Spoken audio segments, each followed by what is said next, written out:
Tell her to come back and finish it. I was aware of it. Oh, I see. All right, Josh.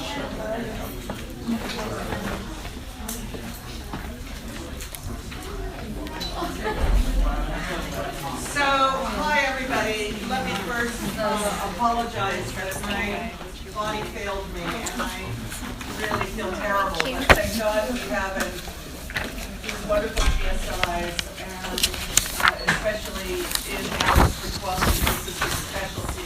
Susan would do the same thing. Her specialty. Thank God she rallied. And you have to know that Alex Courtois de Vissoise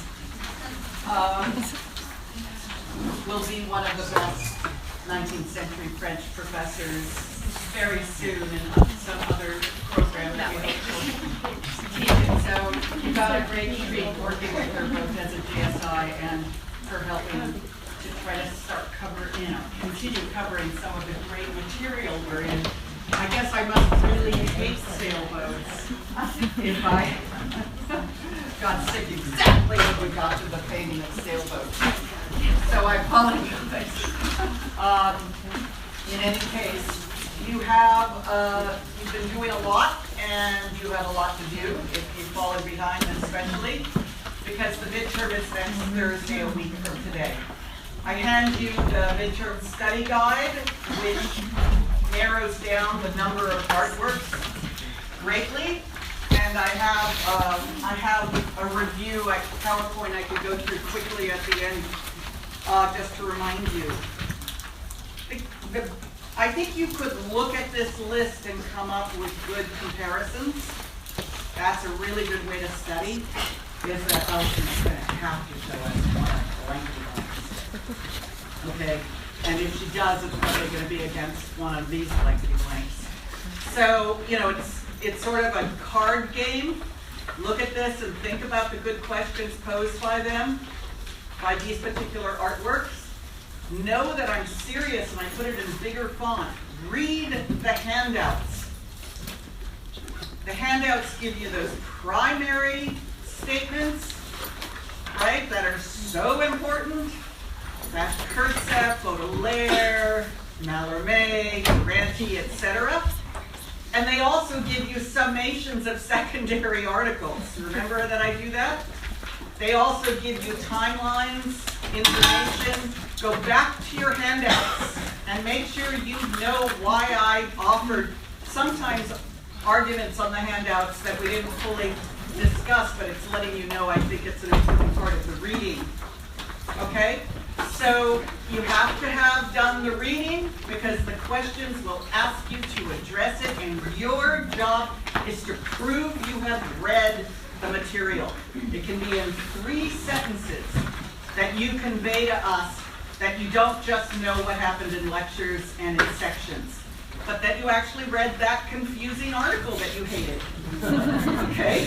And that seemed to muck up things. Say, given Darcy has emphasized da-da-da, I'm not sure why Young da-da-da. Okay? But even if it's that, you need to prove to us that you've read whatever I'm asking you to address in the prompt. So the prompt will say compare and contrast those works with some thematic question, and it will say be sure to address the writings by Mallarmé, Clark, and Dombrowski. Okay? That was made up.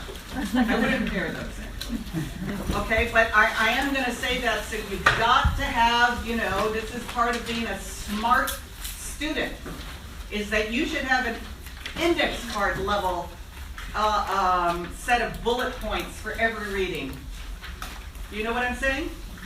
And you've been doing it in section, thankfully, so you have those to rely on. But any that you haven't written, write up a brief 4 bullet points for that reading. And geez, you know what? It's not that hard. I want you to do the whole readings, but you know what smart people do? They make sure they really understand it. And Alex is so worried. Look at me. Like, what is she going to tell them as a shortcut? Understand what it says in the intro and what it says in the conclusion. And ideally, a sentence for each paragraph. Okay? But my God, that's your job as Berkeley students. Smart, smart, smart Berkeley students that I adore. You are smart. Don't be dumb. Your choice. I know you're smart. I'm streaming a little from my discussion with my 15-year-old today. But it can always be repeated. You know you're smart. You can be smart. Don't be dumb. Yeah. The handout is the one I had at home when Alex had to rush and Xerox it again. It's the same one as Tuesday. If anyone's missing it, I have a whole file here.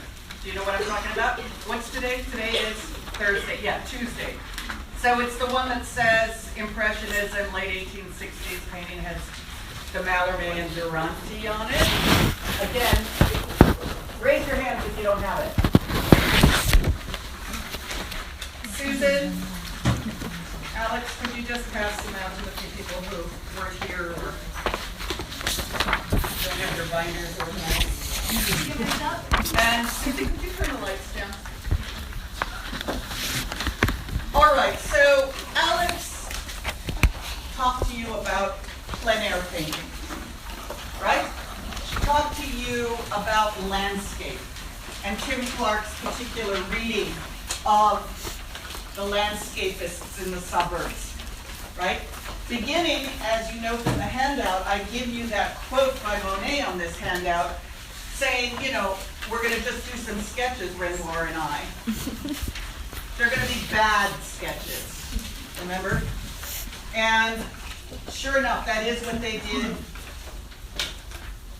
And what I didn't emphasize the last time, and so some of this is going to be review, but I figure that won't hurt you, but I'm going to try to rush into urban Paris. But quickly, one of the things I didn't emphasize about the Frog Pond paintings by Renoir and Monet is their small size, right? I mean, that was implicit. But you need to know that is one of the things he learns. Not only that this challenge could suffice for him as a painter, painting outdoors, trying to capture what he sees, but also that the small painterly sketch, what he called these bad sketches, paintings, right? And they can be finished because they're this size. I know I ended my lecture with it because we're a couch. That's not coincidental, okay? He does have a dealer. He is taking his landscapes to the dealer, and they are being sold as paintings that people like you could buy, right? Rather than museum-scale history paintings. You're not going to buy Ornon. You're not going to buy Manet's Luncheon on the Grass, but you could buy one of these small painted landscapes, these plein air paintings. So he was wise that way. Now, he comes to realize that suffices, and it is an entirely intensive part of the Impressionist project are those who do plein air painting, are those like Monet, okay, who go out there, people like Renoir, like Sicily, like Pissarro, who I'll lecture about later in this course. Their entire project is based on this incredible illusion that you can represent what you see, okay, and translate it into art, translate it into a flat canvas with oil paint. And it is something that, as you know, Mallarmé celebrates, right? Mallarmé celebrates it when he talks about, and by the way, you know, this spans the Franco-Prussian War. So one of the things, of course, that Monet is doing also is constituting an untainted, healthy nature, recreational nature, that is not marked by war. That was the the Argenteuil Bridge, destroyed during the war, and these are the paintings people are buying after the war. Okay? Wouldn't we all like? Can you imagine poor people in Aleppo after the war, if it will ever fucking end? Excuse me. Can you imagine them buying paintings that reconstitute their landscape as recreational? It's hard to imagine, but you have to remember that Parisians weren't under siege in the way that people in Aleppo are under siege, okay? They were starved, but they weren't embattled, bombs dropping, okay? But still, this is doing a lot of ideological work, isn't it?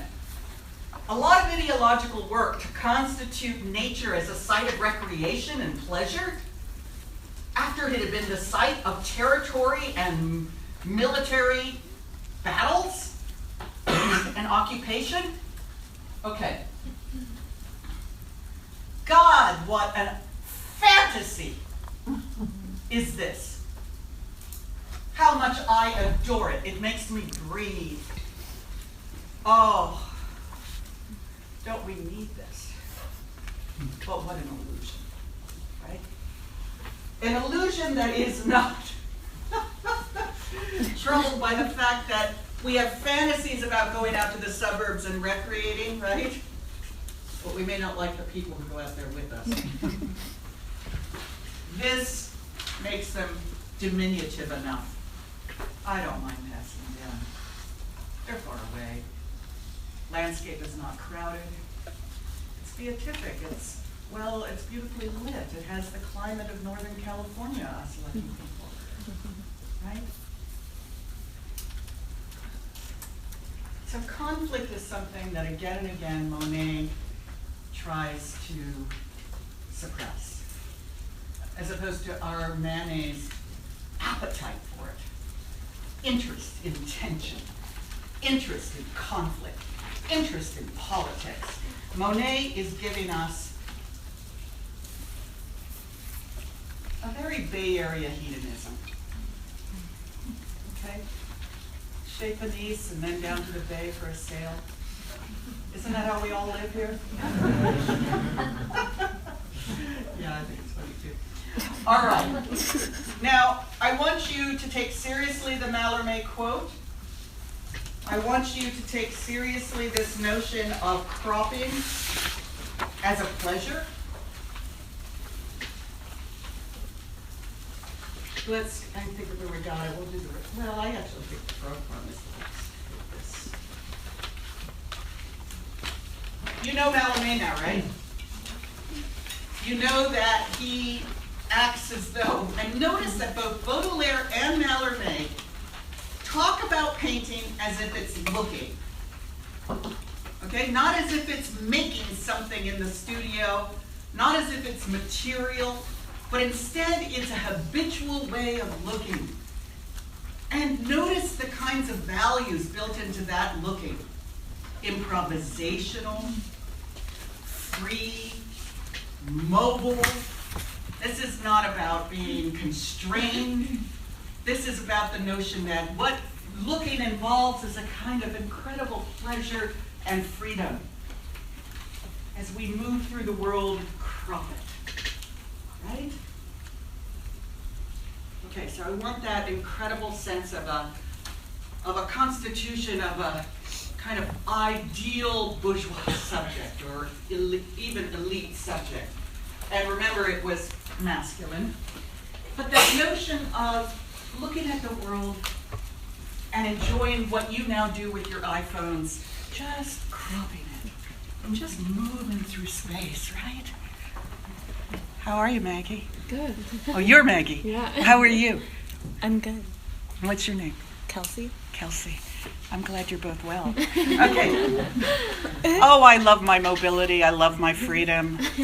I love the recreation of just looking and cropping. Right? Who cares about that arm, what it belongs to? I don't even know the difference between Maggie and Kelsey. I cropped Kelsey in half when I was looking for Maggie. I only got part of the hair, I only got part of the glasses, right? But that's what a glimpse that is mobile is all about, right? Only parts of boats. Just this part. Could have been over here, but I'm over here. And poof, it's a view. So different than paintings, right, in, let's say, the Italian or even French academic tradition that would have been built up from composition with the notion of structuring space, right? The theatrical box, deciding what goes in that perspectival illusion. This is not about perspectival illusions, right? This is almost as though it's about a kind of surface with an attention to light, air, let me emphasize, in Mallarmé, the sense that it's not about things placed and knowable, right? Not about Van Eyck's, not about Italian Renaissance, Raphael, not about Northern Dutch painting, 17th century, not about a sense that there are things in the world. This is about the pleasure of looking. It's not about fetishizing a rowboat, right? It's about what the whole glance, what the whole look of, what the whole act of looking is like. Okay. Well, I want to get to the city. I'm so sad I didn't get to lecture on Les Canotiers, Manet's Argenteuil, because it's so spectacular as a Manet response to Monet. Did you talk about how he's responding to Monet here?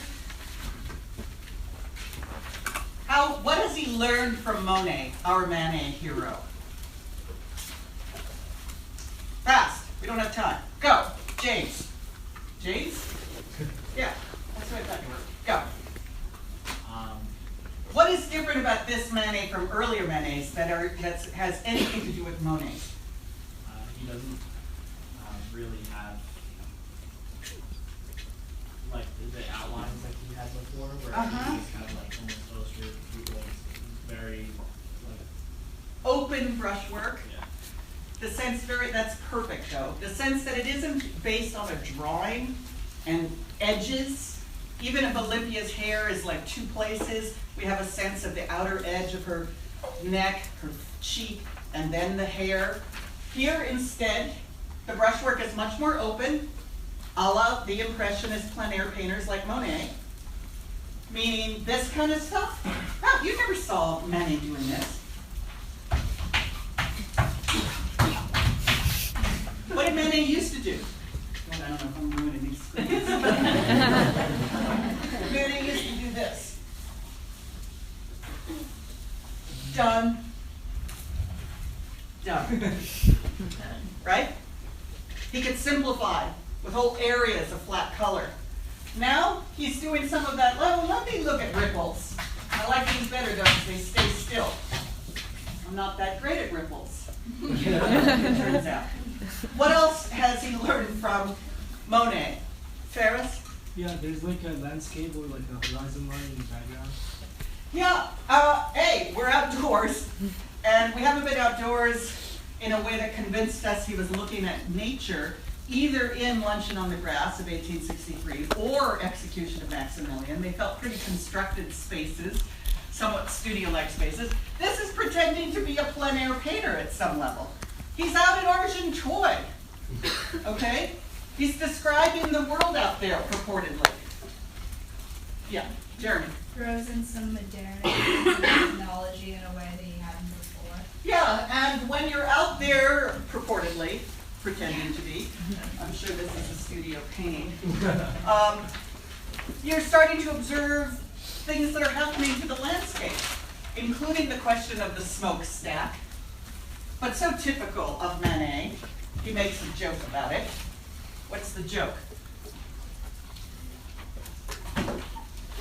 Yeah, Leo. The reflection of the rope in the water and like kind of the ambiguity of what's going on there. Is it a flower in the girl's hair, or is it a reflection of the smokestack, or is it the mask? Exactly. He's talking about, okay, so if this is the stack, what is this? Well, We can think of it as a reflection of a smokestack until we see that the sail might have rope hanging from its, whatever that's called. I'm a real sailor, as you can tell. That this could be rope rather than reflection, but then what is this? Right? And what is that game? That is a quintessential Manet game. What is that game? Yeah. Yeah, it's totally playing with your perception of depth, right? Something far away looks like it's up close, looks like it's far away. He's saying, I don't care if you think that the frog pond has water behind it and there's trees far away.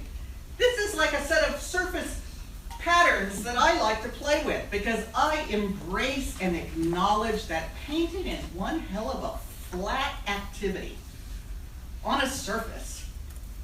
All right? And that's part of what's modern about my painting is that I acknowledge that it's only a flat surface, but I also give you an illusion. And as Tim emphasizes, he seems drawn to places he might have seen things that did look flat. Like this amazing moment, which is just nuts. Okay, let me say, what does he get from Monet? Because we have to run. This is outdoors, pretending to be a specific place. This has broken brushwork. It has a far brighter palette, right?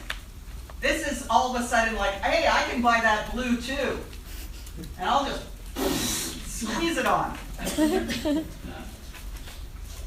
And oh man, I still love what I did in my studio, which is, this is nuts. I love that white ribbon that lifts up to the surface of the picture in ways that make us unsure of its relationship to the depth, but also asserts the picture plane. But if it asserts the picture plane, doesn't that? And yet that's supposed to be way behind her. And if this man has been inspired by Monet to describe modern leisure out in the suburbs, what is that leisure like? You want to be them?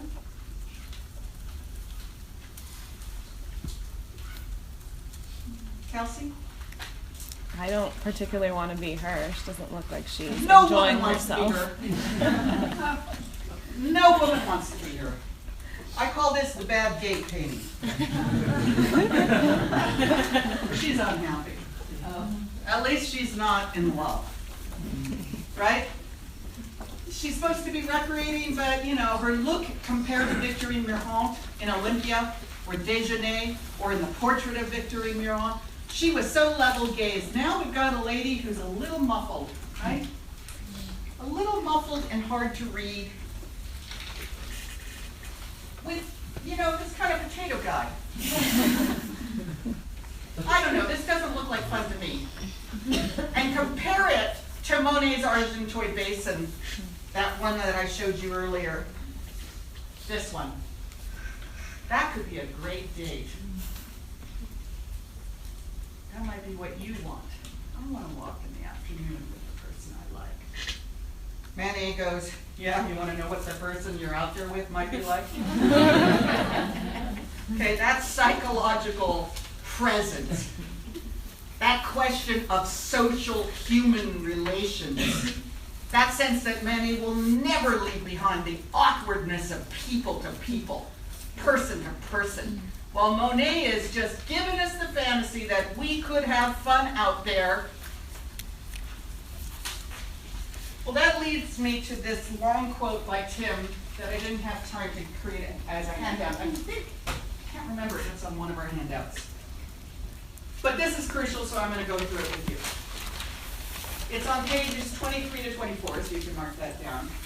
And I'm going to put this PowerPoint on B-Course, and I'll put this quote as a handout, okay? T.J. Clarke's proposition concerning the relationship between modernization and modern avant-garde painting. Quote, a critic unfriendly to the painting, and particularly to its claim to strict optical neutrality, might be disposed to argue It seems that only when the city has been systematically occupied by the bourgeoisie, and we're going to the city now. And I want you to have in mind while you're reading this, Monet's Boulevard des Capucines. This is the only work that should have been on the midterm study guide that isn't added. It was on the handout for the lecture, but I want it on the midterm. Okay, take a look at Monet now in the city. Mr. Make Us Comfortable looking at people really far away in Argenteuil. Now, look at how he's describing what social life is like in Paris. He's removed. This is what people are in Paris, modern Paris, in a painting like this by Monet. This is what people are in Paris, in the hands of Monet. Okay? Keep that in mind as we read. Keep this in mind against Manet, Le Canetier, Caillebotte, Degas, whom we'll get to. But let's keep going with the Tim Clark.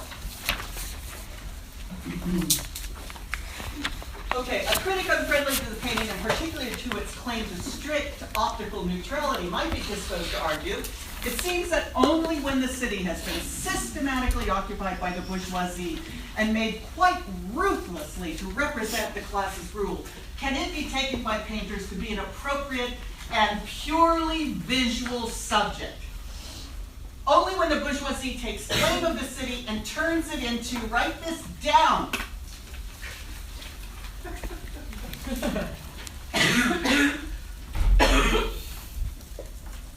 only when the bourgeoisie takes control of the city can it be turned into a purely visual subject, is his proposition about what some would argue. A defender of Impressionist painting, on the other hand, might say that modernist painters, though they showed the new Paris, most often did so in terms which had nothing in common with the official myth. They largely avoided those spaces, perspectives, occasions, and monuments which Haussmann himself would have seen as the essence of Haussmannization. Okay? So, if you wanted to defend the painters in this model of how you judge the politics of painting in this period, you might say they didn't do painting celebratory of Haussmannization. Instead, they picked weird, partial points of view. Okay?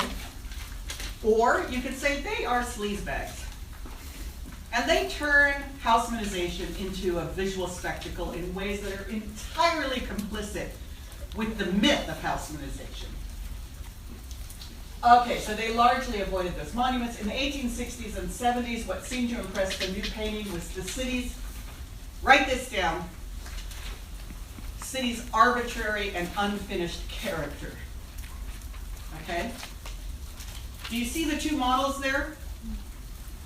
One is you love Impressionist painting. And you love it, but you know, okay, forget the love it. One is you're critical of the Impressionist project because, one, it is complicit with Haussmannization. It is complicit with the overturn of the poor classes being expelled from the city. You're critical because it's a falsehood. And it's a falsehood that is predicated on saying, I will give you the middle class myth about modern Paris. And I will give you a myth that it can be merely, sheerly, purely a visual spectacle. You get that? So those are people who could be critical of that. Of course you could turn it on its head and say you love the fact that they turned it into merely, purely a visual spectacle. But you could also be someone who, like Tim Clark, whose politics are very like Manet's, against Napoleon III, against Haussmannization, against the myths of modernization. And you could say, but I can still write a whole book about Impressionists, because a whole bunch of them didn't celebrate Haussmannization. They turned the view of Houseman's Paris into something broken and contingent and partial. Even perhaps you could argue through that cropping, through that sense of contingency. Remember how Baudelaire described modernity. It's the ephemeral. It's the contingent. It's things changing. It's not about long-standing truths. It's about partial, fragmentary, contingent views. Is this Impressionist painting of the city primarily about partial, fragmentary views that admit to Haussmanization not adding up to a single, whole system that can be celebrated? Or is Impressionist painting pretending it is a unified, coherent spectacle? Who wants to vote? You knew what it was like to be up here and have you just all so fucking Manet deadpan like at me.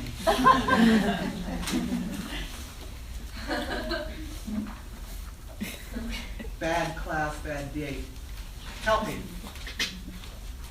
Let's look at the pictures of the city. So Tim Clark uses this painting in his book, I believe, precisely around these pages, to say maybe this is pretending Haussmanization can be reducible to a spectacle, right? Maybe Monet is complicit. He oddly hides much of Haussmann's apartment houses. The trees are grand, given how early this picture is. But he makes the spaces opened up by Haussmann's Boulevard seem spaces that provide recreation in its own way, right? Provide a place for the crowds to mingle. Provide a place for a balloon seller. Yes, it is. The fun of going through Paris's boulevards, right? Seen from afar, you don't have to hate the balloon seller because he actually is also a pickpocket, right? You don't have to say those two are Renee and Maxime and they're degenerate. You can't answer those questions because it's just a spectacle from afar, right? It's turning the city into the frog pond at some level, all right? But not all the painters, as we know, paint the city like this. Pretty amazing, huh?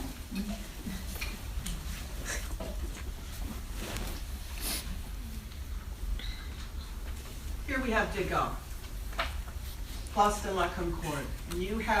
When you have articles by André Dombrowski and Martin Young, you have articles by two of our PhDs who studied with me and Tim, who continue to care about the 19th century. God help us, right? There's going to be no one teaching French 19th century art soon. Could be. We're going to try. We've created a lot of the scholars. Some of you read André Dombrowski's essay. I told you it was optional to read either the Young or the Dombrowski. So everybody doesn't have to have read about this. I do give you a whole summation on the back of the handout from Tuesday. I give you Dombrowski in a paragraph. I summarize his points.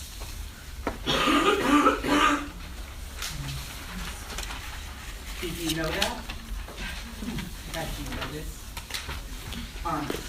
Yes, I know this.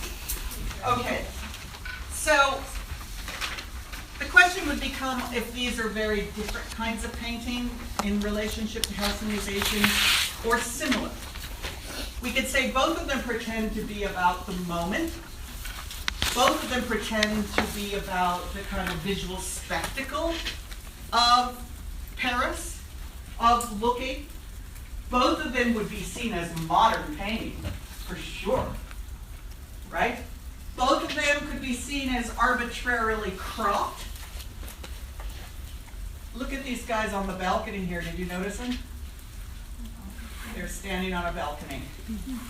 Little silhouettes. Wow. Like the slice of this guy. And the black slide doesn't teach you that, he's sliced in half. So both of them have arbitrary cropping. Both of them are about Houseman's Paris, about wide open boulevards. One of them is down on the street in relationship to that boulevard. One is from higher than men at his window, I think. Right? Higher than that Kaya Butt some of you wrote about. I mean, I guess this pretends that maybe we're on a balcony like them, but I feel like there's something more precipitous about our view, I feel. Okay. So they share a sense that they don't pretend to be transparent illusions of the space. They're both painterly at some level. They're both about Houseman's Boulevards. They're both about arbitrary cropping a la Mallarmé. But what is Housemanization like according to Degas' Place de la Concorde? Alex?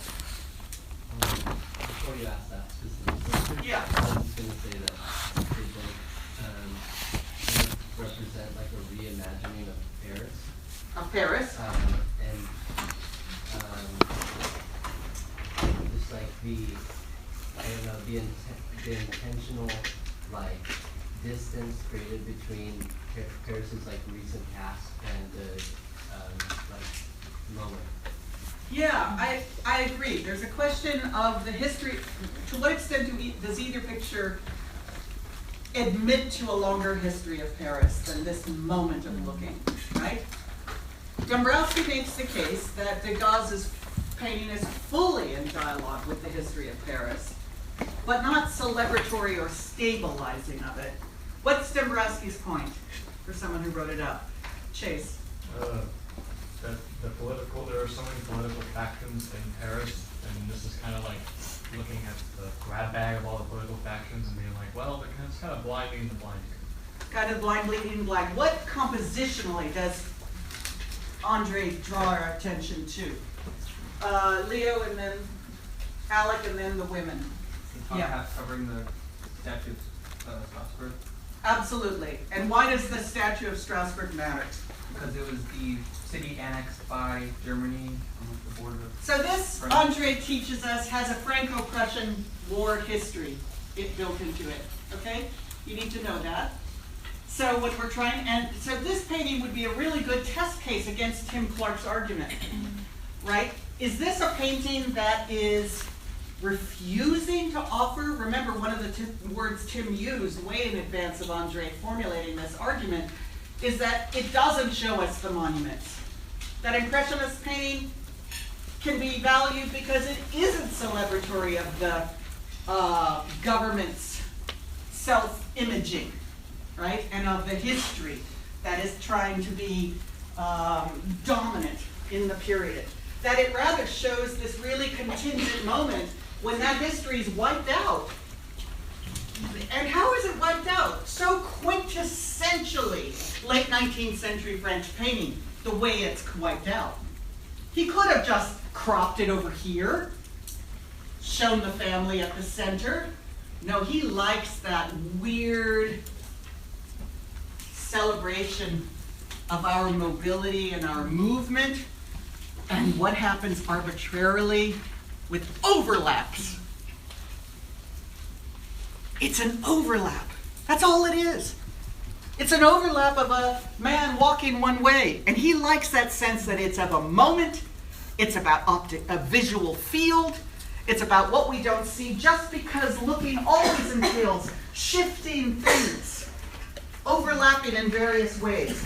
Again, he could have done so many more stable refusals of that statue.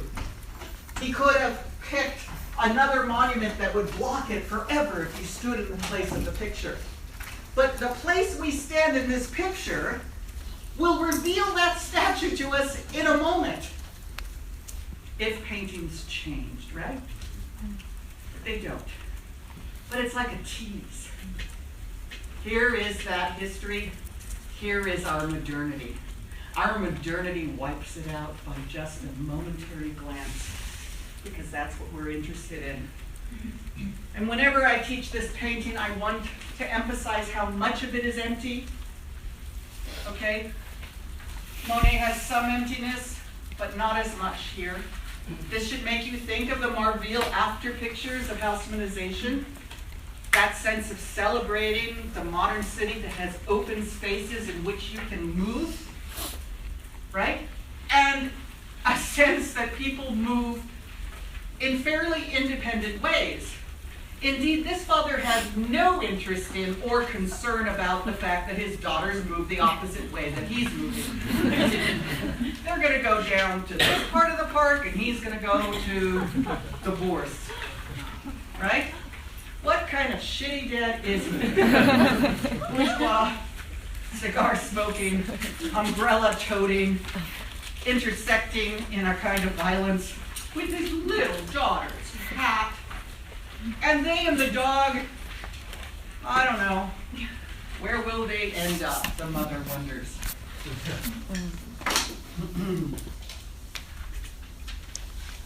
The other comparison for the young is this, and I wish I could spend the whole course on Degas. I have so much to say. I do.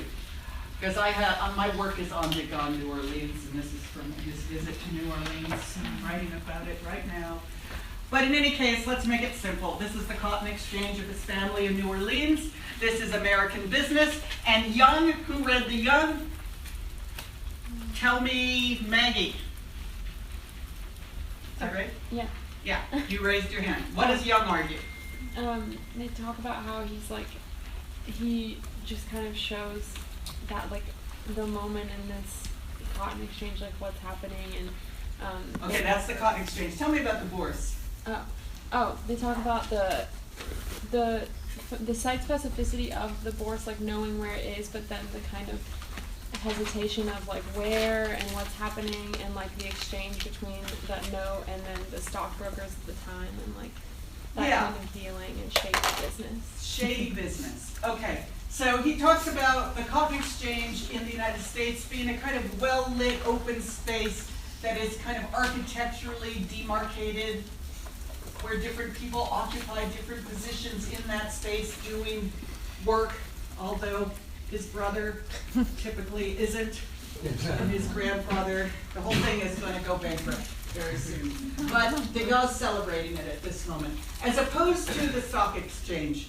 And my God, don't we live in the culture for you to be alert to corruption in banking and stock exchange, right?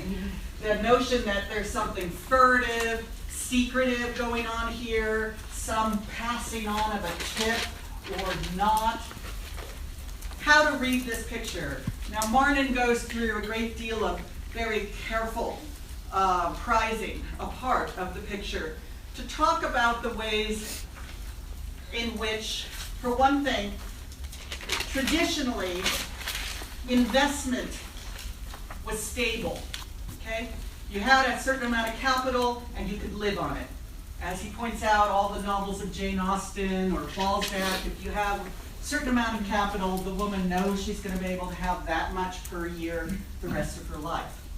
But that in these decades, there is a different kind of speculation going on, and by the way, the words Panama Canal come up there, and we'll be returning to that.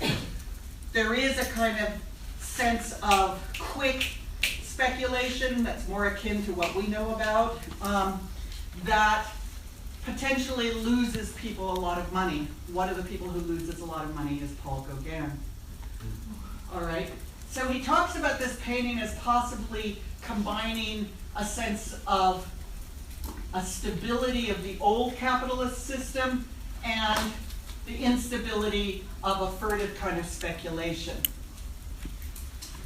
The person who matters here, and I can guarantee you Mallarmé or Durante are going to be on the exam. I can guarantee you Baudelaire is. Have I given it away?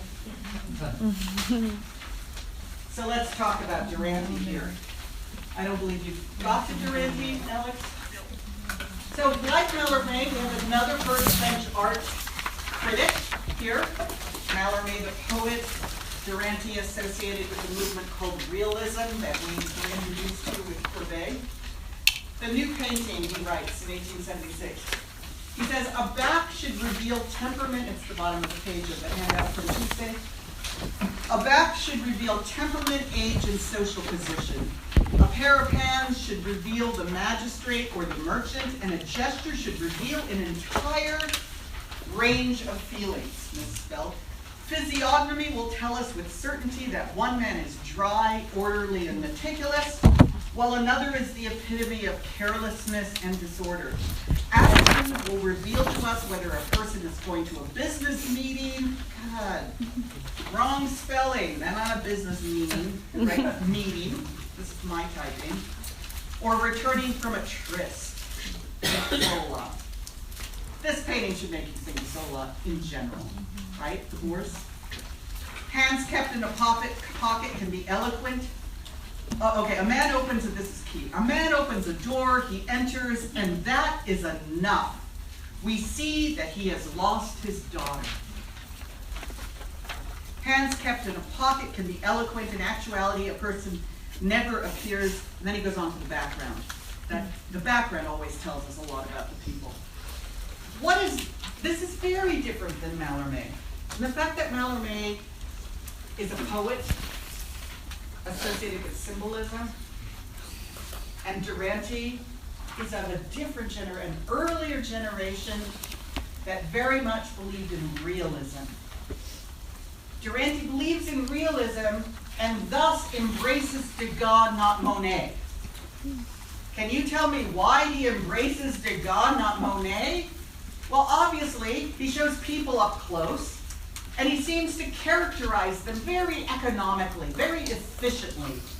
The sense that you can tell by that hunch of the man in the top hat, who one critic said, I look and I can't find, I'm not sure if it's him, a face.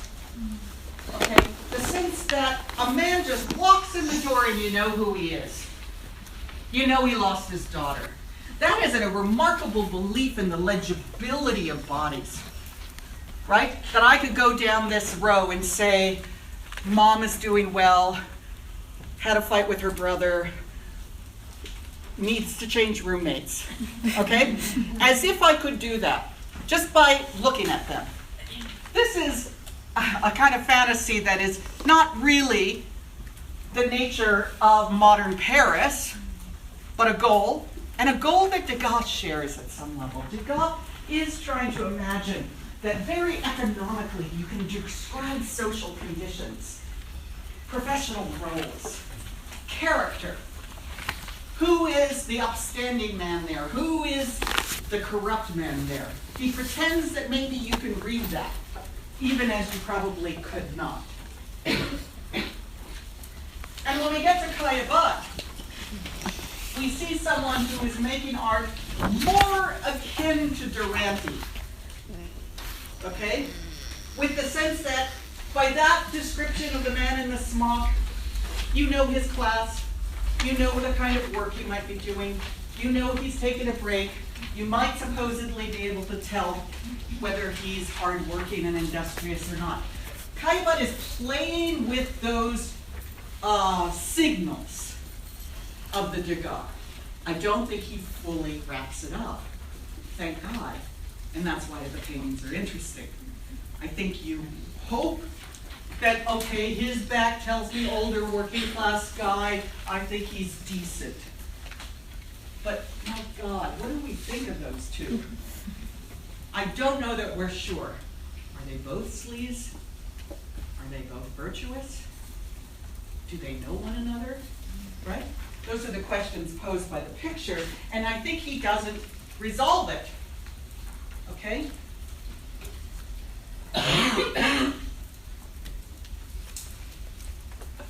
I'm showing you Manet painting Paris. Can you believe it? Leave it to Manet. What does he include?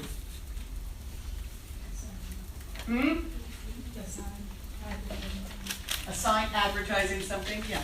The soldier injured in the war. The soldier injured. A one-legged man, folks. Okay? A veteran. A lot of French flags. a lot of French flags. So the signs of, you know, patriotism, celebration of France, and the sense of those who are disenfranchised or subordinate or marginalized, even when Manet is doing the open brushwork and pretending to buy this modern vision of Paris, he puts a one-legged man in the foreground, okay? Don't ever forget that. When you forget Manet altogether, I want you to remember the gaze back of Victor Meurent and a one-legged man in the foreground.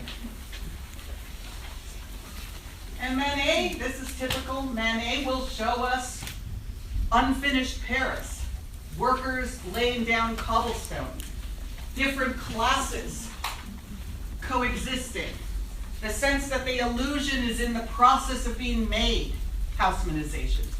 Okay, so Manet has continually got a kind of critical lens towards even when the paintings start to resemble the other Impressionists.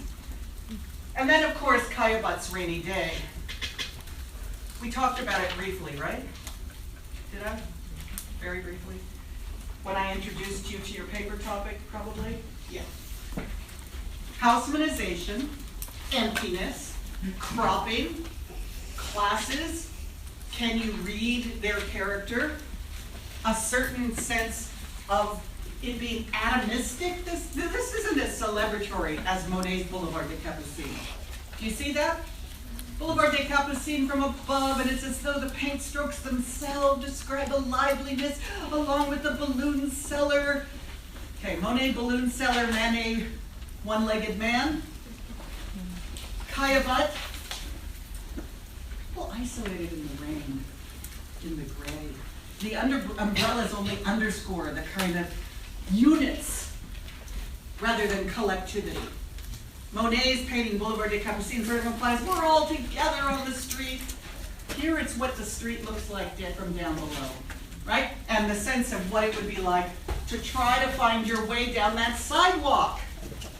The painting puts you on that sidewalk with them, and it's like, get the hell to the side, or I've got to go over here. Or am I going to try to squeeze in there? Caillebot does not remove us from what social life is like, nor does Degas. Only Monet does the super distant view. Okay? But there is stuff that Durante would like here. He does seem to be descriptive of different classes and how they conduct themselves. The sense of that man maybe pulling up his collar in the rain, rushing across. The working class, you know, this working class guy moving there. Likely working women here. And then, of course, the super Caillebot joke. The legs dangling from the umbrella. Cropping is occurring, but it's not occurring in that way of the whole composition, feeling so boldly presenting to us a kind of cropped part of the world. Caillebot seems to offer us a more magisterial view, and then he plays with cropping within the shapes. Okay? Negative space, positive space. Look at that cropping. That working, or that woman, her head is cropped, her umbrella is cropped. He's cropped also by the umbrella. Okay? So that sense that the world does have that pleasure that Mallarmé said was our pleasure today. Right? And Durante also refers to cropping at the end of his quote. He says, sometimes our viewpoint is very high, sometimes very low. As a result, we lose the sight of the ceiling, and everything crowds into our immediate field of vision, and furniture is abruptly cropped. Our peripheral vision is restricted at a certain distance from us, as if limited by a frame, and we see objects to the side only as permitted by the edge of this frame. Okay, so there's a real self-consciousness here about cropping and framing itself as a corollary of looking, right? And again, I want you to note they're not describing painting. This is this odd moment when everyone acts like painting is the obvious result of looking. Painting is not the result of looking, right? Jeremy, you had a question? I'm just a little confused as to how cropping immediately relates to the sense of pleasure and spectacle. Get up here. Okay.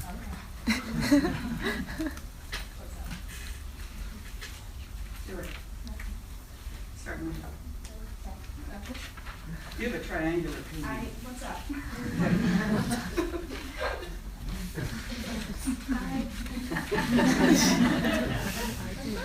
Does that provide any sense of a certain stimulus and pleasure? I'm not particularly. Thank you, Jeremy. Okay. I think that was considered a form of pleasure. It was kind of interesting to have Yeah. the entire room. Yeah, at things my- that we take for granted, like, oh, I get to look at Pam from this point of view. Oh, I see what you mean. Then I pull out and I see only her hip in relationship to you, and a negative space that leads up and back. So you're saying that having the option and the power to look at whatever you choose is in itself. And what does that like in terms of middle class subjecthood? Or elites of, I look. I am the author of my look. I am a free mobile agent. You don't make me work breaking stones all day at the side of the road. Modernity is about this pleasure. When the hell do you go to work, buddy? Right? This is the pleasure. Go do your job. Yeah. It's this idea of like looking and seeing that you have painting and a cropping mechanism, something that's going, just kind of like circulating the critique circles, or is it something like where is this? Yeah, you mean, does the whole Parisian public read about cropping? Well, right. No. But this idea is more of a critique or critical. It's an artistic, literary, art critical language celebrating that. But they're celebrating it because they're arguing it's what everyone going out, you know what Paris promenades did. You know what Houseman's Boulevards did. You know about those cafes. You know that you were walking down the street looking at whores and then an aristocrat, and there's Renee and Maxine. And this is pleasure now. Walking around, looking at the spectacle. Remember how Zola's novel starts? In the carriage, catching glimpses. Everything is about the window of the carriage catching what view? Who had a question? Yeah. So like this whole idea of cropping is very Flannery-ish. Very what-ish? Not really a word. Flannery-ish. Yes. This is all about the Flaneur. This is all Baudelaire's Flaneur, the Prince Incognito. The notion that there's power in that position is what I'm trying to underscore. I'm doing it slowly, but that's the point. There is a kind of autonomy, freedom, power. But again, it's not about painting. It's acting as though, okay, guys, just capture it. Okay, I think I have to keep going, Chase.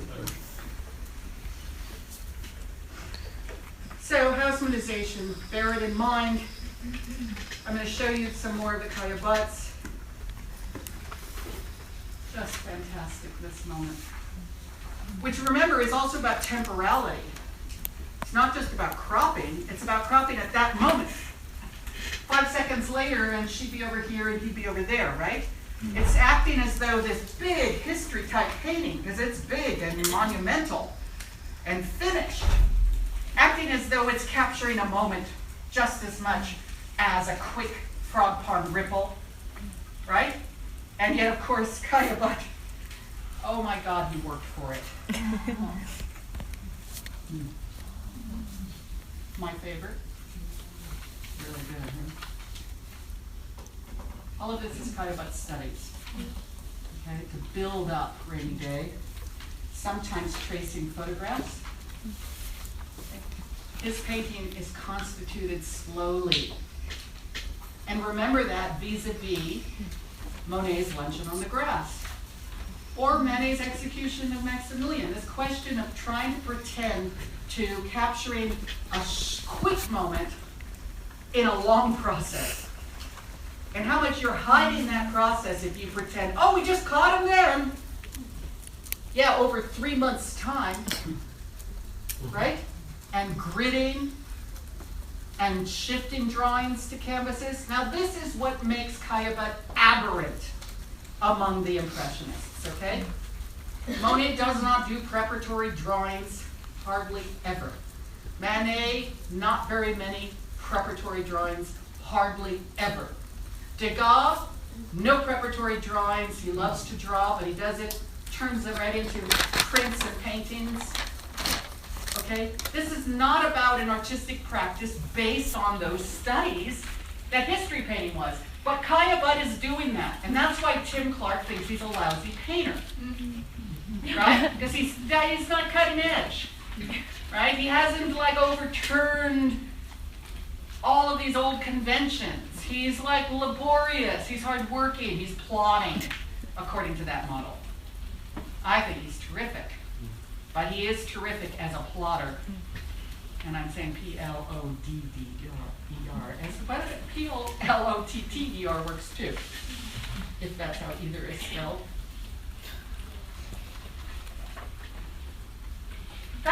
There's nothing more quintessentially Paris than Rain on Cobblestones, right? In this period. Oh, fantastic. What'd I do to be able to paint that? Maybe I'll try. Okay. Caillebotte is the worker, and so are his paintings of Paris. The Floor Scrapers is a magnificent work that I've written about. I can't do much now right here, but I love the ways in which this painting, this is about housemanization. This is about one of these new apartments with that kind of balcony at this kind of height. This is the inside and what has to be done. And notice he's willing to admit, not like Manet in a quick sketch, painters with cobblestones, but he's willing to admit that there is labor involved. Indeed, he's fascinated by it. These guys have to scrape the floor to then refinish it, right? They have to sand it. And this work here, which you notice that you're put right in relationship to, is taking away this darkness and making this blondness, and then there are these little leftovers of that varnish or that surface, which is so painterly, isn't it? It's as though he's talking about their negating act as an act that has something akin to what painting is like. And somehow we are above them,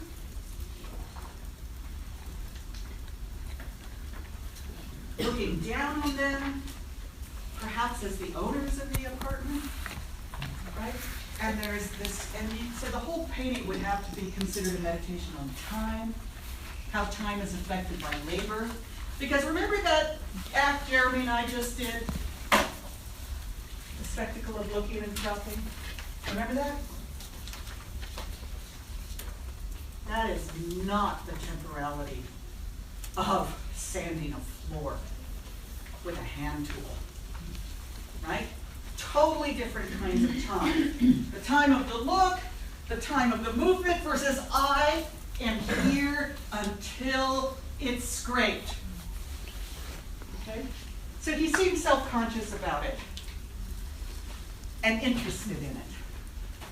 Caillebotte's a fascinating painter. And here is his house painters, also on that list. And again, look at them being willing to look at the workers of modern Paris. And what are they doing? What I love about this one is that there are workers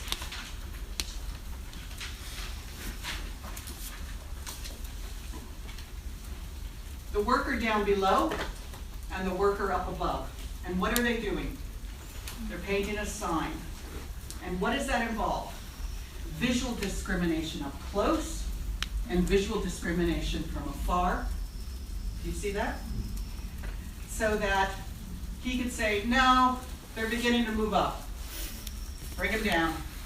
The sea is too much to the right. Bring it over. So that sense of allowing workers to also have visual discrimination, but think of this visual discrimination as so unlike the flaneurs, so unlike that mobile freedom. These seem to be about discriminations that involve staying still, figuring it out, concentrating, staring, precisely what is not the nature of the prince incognito, roaming, right? So maybe he's that kind of person gazing. Look at him, isn't he? Well, don't you have some sense he's looking at her? Look at Houseman's Boulevard, it's like a pinwheel. It's so cool. Okay, I gotta rush. Another Kayabut.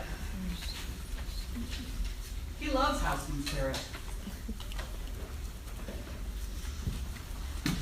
He loves the weird cropping of visual things, the overlaps, the way that even a balcony iron grill can cut a carriage in half. He shows us the man up above, as in man at the window, and he shows us the view below. And this is that grill I told you those communards had used to create barricades, lifted it up, and created a kind of political opposition. Now, Degas going to be part of our course for a while. So I'm just really going to run by this so I can show you the works on the midterm. But just to let you know, this is how Degas begins. This is our beginning of Degas. He begins with imagining himself as a history painter. Okay? So this is the young Spartans of about 1860, and that's my emphasis, merely that he doesn't begin as a landscape, he begins as a history painter, and he's always interesting about gender. Weird relationship to men and women. You saw this already, you saw this. You know he does laundresses, you know he does ballerinas, you know he does hat girls, and you know that he does prostitutes. What Degas is standing for right now in the course, and we're going to concentrate on him in the next couple lectures, is I wanted to stand in for that sense that Degas' oeuvre pretends he has access to everything. Can go down in the basement and see the laundresses, can go backstage and see the ballerinas, can go to the stock market, can go to the opera house, can see the hat girls. Okay, that sense that his oeuvre constitutes what the flaneur is supposed to have access to, the world, up and down classes. And notice that a lot of that is about seeing women, working women.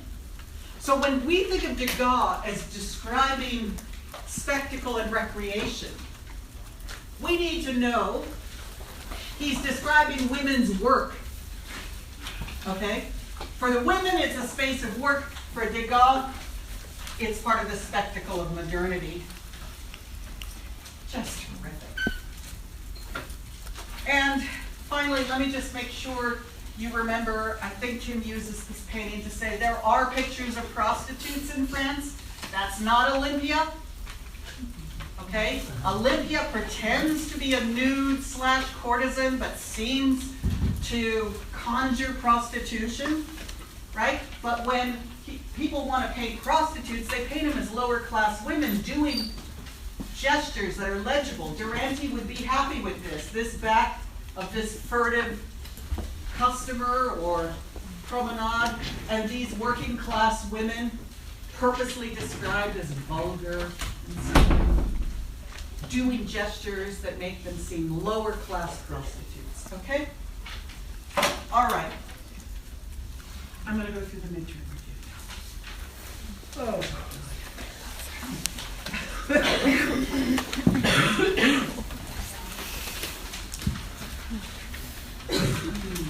I know, not much time, Leo, but not terrible.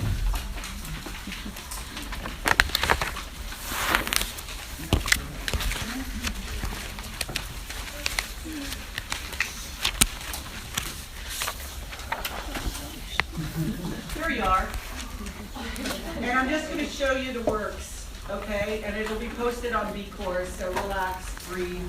You know these works really well. I'm not giving you a ton of new or peculiar things, but let's just go through them. Yell it out.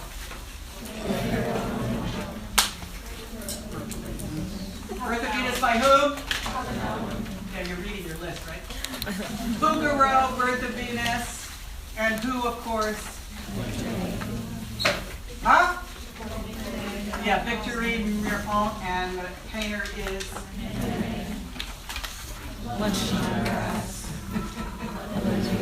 You can go so fast.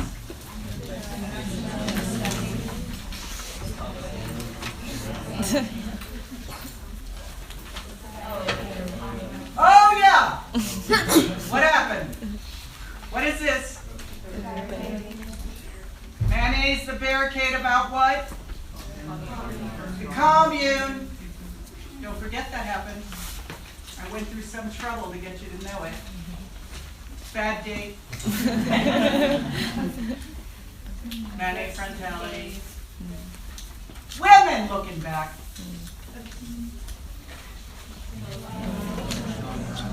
Who's the artist? Monet. You'll never make your A look like an O. Never. Don't mess around with the GSIs. You spell it in caps. Monet's luncheon on the grass.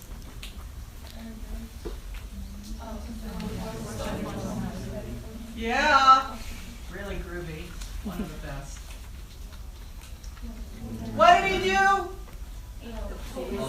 Yeah, right? All you need is like one party attachment to each of these. Trench. Trench, one girlfriend. Only a few friends.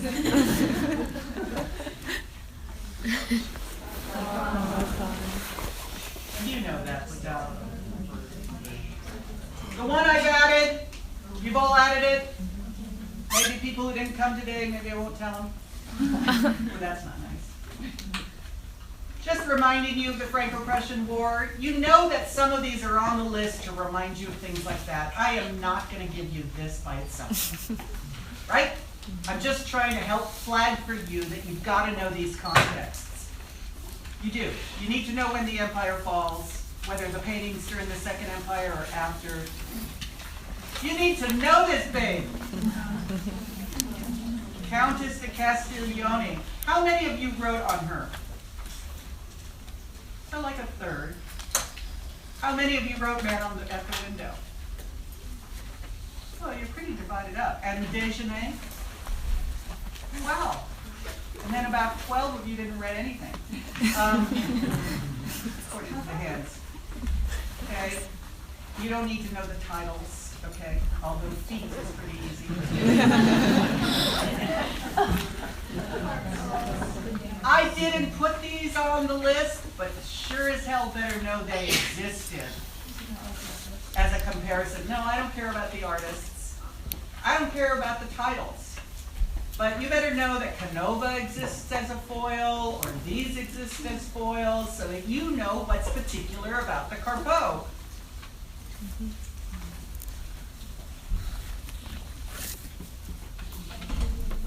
Who are we talking about? Bartholdi. Who wrote on that? Likelihood. Likelihood. Really possible. Why do I give you this?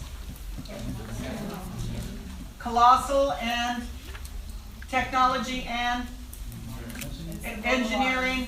Houseman's Boulevards. Grand. Grand? Grand? Everything's grand. Oh, everything's grand. Okay, I was like, wow, what did I say about grand? Okay, Houseman, I just mean shares with Houseman's Boulevards, this incredible belief that you could just sort of engineer your way across history, colonies, and your city of Paris. Photography in its many parts. The contrast, female personification before the war, after the war, during the war. The same artist, Braque, does nudes during the Second Empire and photographs like this during the Commune. Appert,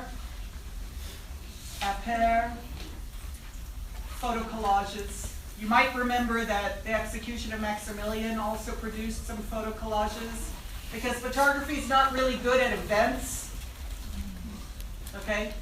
But you could try to pretend. The Petra Luz as being anti-photographic. She's supposed to be this kind of phantom through the night, right? Unseen, destroying Paris. And then you've got her like this. It's a problem, photography. It can't support the regime as well as you'd think. And Kaya Butt, about who many of you wrote. So notice that all of you are going to talk about one artwork you didn't choose for the paper topic. Did you notice that?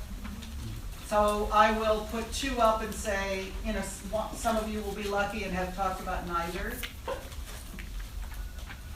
Okay, but some of you will have to talk about the other one that's up. Do you see what I'm saying? Renoir next to Monet, to remind you, I don't know whose phone is, an alarm is going off, but someone. Soft though. This thing about looking and painting, and the way that it actually is marked by particular handlings of the brush, the sense of different people seeing differently, so that it's not just that neutrality.